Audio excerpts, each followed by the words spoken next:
très belle photo là. Ça doit être une des toutes dernières avant son décès. Notre mère est décédée de façon assez brutale et accidentelle et on s'est dit qu'il était important de continuer à faire vivre sa mémoire. Il y avait une approche qui était aussi une approche de refus de ce qui s'était passé et la volonté que sa mémoire et que sa personne tout court continue à vivre par le biais d'une action qu'on pourrait mettre en place. On a pensé à une fondation. Notre mère a toujours été mécène puisqu'elle soutenait déjà pas mal tout ce qui est éducation, pauvreté. Et donc on a voulu continuer ce qu'elle avait entrepris quand elle était vivante. Après, on m'a détecté ma pathologie de sclérose en plaques en 2002. Et au bout de quelques années, on s'est dit, mais il faudrait qu'on commence à agir pour justement faire évoluer la recherche médicale.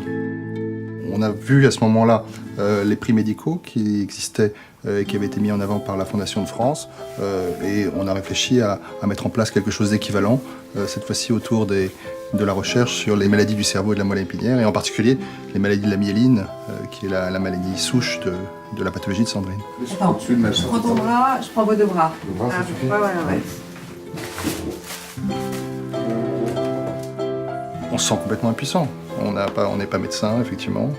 Notre sœur est affectée d'une maladie qu'on sait grave et en même temps dont on ne mesure pas complètement l'ampleur et on a envie de faire quelque chose.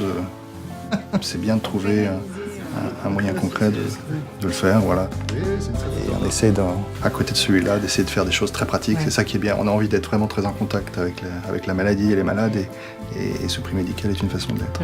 Ça, c'était pendant la remise des prix, donc des prix scientifiques de la Fondation de France.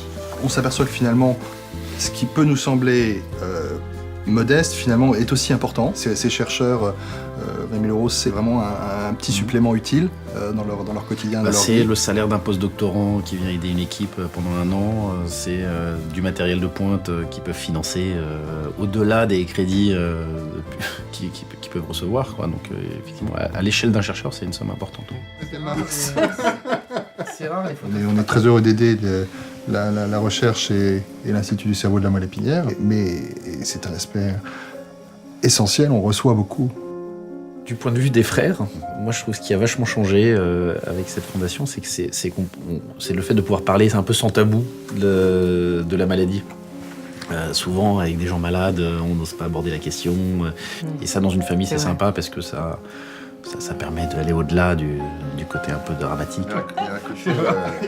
Merci maman, merci Marie-Ange Bouvet-Labruyère de permettre que ça soit possible. Et je pense qu'elle serait très heureuse que, en l'occurrence, on ait pris cette initiative, elle l'est, et qu'on le fasse en plus pour quelque chose de précis qui concerne Sandrine.